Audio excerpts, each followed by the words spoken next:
Hello friends, welcome back to Cini World. Today I am going to explain you a Chinese comedy fantasy film called Chang Huan Ziang Zhi Nan. Spoilers ahead. Watch out and take care. The protagonist of the movie is a con artist named A Zhen. At the beginning of the movie, he steals a historic statue from a well-secured museum. The statue has several superstitions attached to it, as people believe that whoever has owned it in the past has gone crazy in one way or the other. After successfully getting his hands on the said valuable, Zhen goes to meet his business partner, Brother Hai. He sells him other prehistoric things that he has collected in the museum but keeps the statue to himself. Brother Hai's client Adam is furious that he didn't get the statue. Later at night, Zhen is trying to start his car when he notices that a car on the other side of the road is slipping downhill. As he tries to stop it, lightning strikes him and knocks him out. A flashback of his childhood shows us that when he was little, his principal had punished him for stealing money from his wallet, although it was a prank set by his friends. Zhen was humiliated in front of the entire school. That day, in a fit of rage, he had asked God to hit him with lightning if he had stolen the money. Back in the present, he wakes up in his bed. To his surprise, the veins on his arms have turned red and prominent. Zhen doesn't think much of it and opens the fridge. At first glance, he sees someone's face inside it, but when he looks again, it is gone. Similarly, after his pees, the toilet turns into a human and starts talking. Zhen is beyond surprised. He walks out of the washroom but hears his couch talking. Even his cat asks him to get him a female cat. Soon, all the objects in his room, including his TV, plants, decorations, start to talk. Zhen quickly packs up the valuable statue and runs outside. He sees a man peeing in his car and scolds him, but the man turns out to be a stray dog. Zhen starts to believe that the lightning struck to his head has made him go insane. He hurriedly gets into his car and drives away in a rush. Some seconds later, his car turns into an old man who asks him to drive slowly. He sits beside Zhen in the front seat, smiling at him. Zhen stops the car and runs to a beach holding the bag that has the statue in it. When he opens the bag, the statue talks to him. The human form of the statue comes to life and calls Zhen out for stealing him. Following that, Zhen goes to the doctor to get his head checked. The doctor happens to be the principal, who once accused him of stealing his money. When the doctor refuses to believe that Zhen can talk to things and animals, his computer turns into a human and talks to Zhen.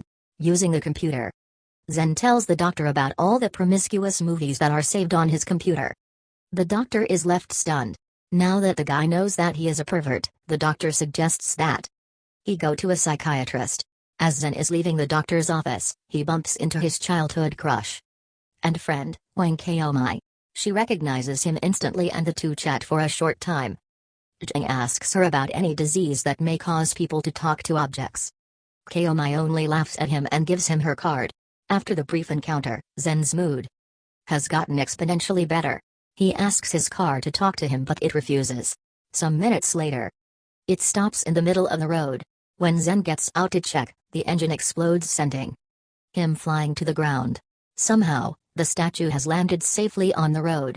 The human form appears and tells Zhen that he should practice good virtue and return all the things he has stolen. Only then the objects will stop talking to him. A while later, the repairmen are called and the car is taken to the garage. Zhang wants it to be repaired but the mechanic says that replacing parts to such an old vehicle is not possible, so he should demolish it. After it is taken away, Zhen notices a red mask on the road. The mask talks to him and informs him of 4 robbers who are on their way to rob a jewelry shop. The scene shifts to a van where the said robbers are driving to the said jewelry shop. One of them has lost his mask, so they kidnap a woman and use her tights as a mask. However, when they reach the shop, the police are already there, waiting for them. A few hours ago, Zhen was at the police station to inform the police about the robbers that the mask had told him about. The police inspector thought he was a freak at first, but when Zhen communicated with his office table, he believed him.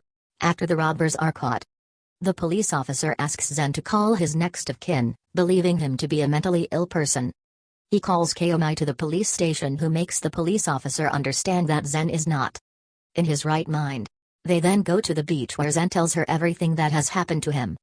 Until then, Kaomai refuses to believe him and predicts that he is suffering from schizophrenia. She says that she is ready to help him get back to his normal mental state. Zhen agrees to act like he is mentally ill, hoping it will give him a chance to get closer to Kaomai. When she leaves, a lightning bolt strikes the park bench he was sitting on seconds ago.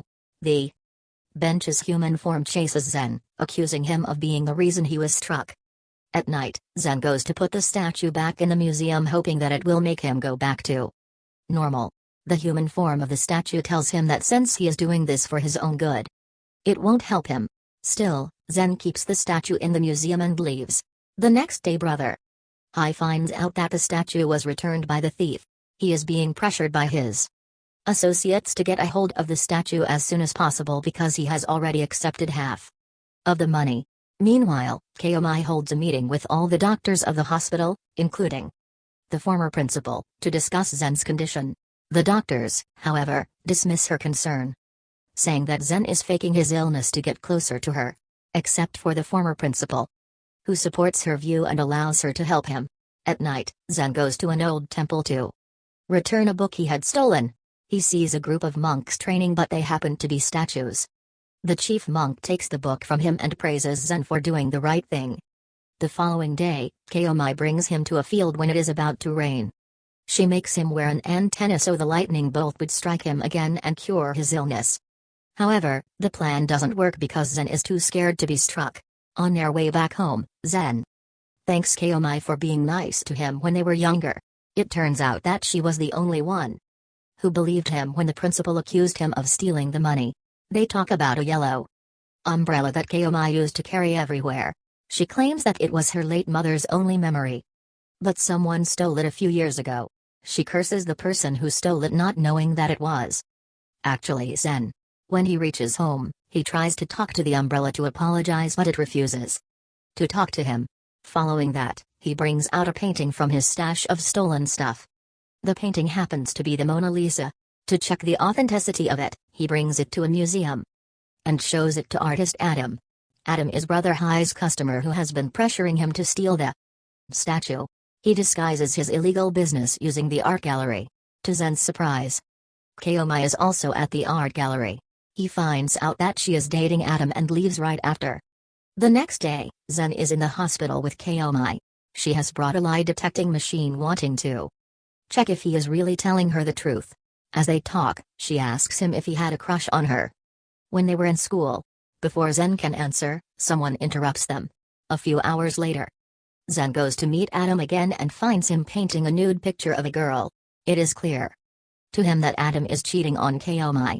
Zhen cannot sleep that night. He contemplates if he should tell Kaomai the truth, but his houseplant advises him against ruining her relationship. Later that day, Kaomai takes Zhen on a hot air balloon ride to help him with his supposed fear of heights. She has also brought him a cake, remembering that it is his birthday. Zhen is overwhelmed by the gesture. However, his happiness doesn't last long, as on their way back, he hears her talk to Adam on the phone. Following that, Zhen goes to talk to Adam about the original Mona Lisa painting he owns, but Adam refuses to believe him. When he isn't looking, Zhen takes the opportunity to text all his flings on his phone. The next day, all the girls, including Kaomai, gather and beat Adam up for playing them. Later that day, she goes to a club with Zhen to get her mind off her ex-boyfriend. They dance and drink the entire night. Zhen brings her to his house because she is too drunk to drive home. He quickly hides the umbrella so she wouldn't see it, and they spend the rest of the night watching TV. In the meantime, a jealous Adam goes to Brother Hai and shows him CCTV camera footage of Zhen talking to his phone and asking for the passcode. Adam has been keeping an eye on him for the past few days and has found out about his special power. However, Brother Hai doesn't believe him. Back at Zhen's home, his belongings start to urge him to tell Kaomai about the umbrella. He gets annoyed by them and goes to the dumping site to meet his old car. It is being demolished, so he wants to say the last goodbye. The man version of the car tells him that it used to deliberately break down when Zhen went on a heist because it is the only way the car could have stopped him from doing bad things. Zhen apologizes for being rude to him for all those years. They share An emotional goodbye as the man disappears into thin air and the car is demolished. Following the encounter, Zhen goes to meet Kaomai and tells her about his powers. He also hands her the yellow umbrella and apologies for taking it. Kaomai asks him to talk to the umbrella and tell her what her mother's last words were. The umbrella refuses to talk. So Kaomai doesn't believe him. She storms off, furious at his lies. After returning home that day, Zhen looks at his arm and sees that the last line of the vein that was red has turned normal. Meaning that all his debts are paid and he can no longer talk to things. He gets a call from Brother Hai threatening him with Kaomai's life and asking him to come to a warehouse. Zhen rushes there to find out that Hai wants him to talk to a locker that contains valuable weapons and find out its passcode. If Zhen fails to do so, he threatens to kill Kaomai. She is hung from a height on the other side of the room. Zhen tries to communicate with the locker but cannot. He tells them that he has lost his ability. Hai is about to shoot him dead but the police arrive at the right time and save both of them. When Zhen returns home, he looks at his belongings and reminisces about their constant chattering. The movie ends as we see Kaomai using her yellow umbrella to protect Zhen from the rain. Thanks for watching. Please subscribe for more videos.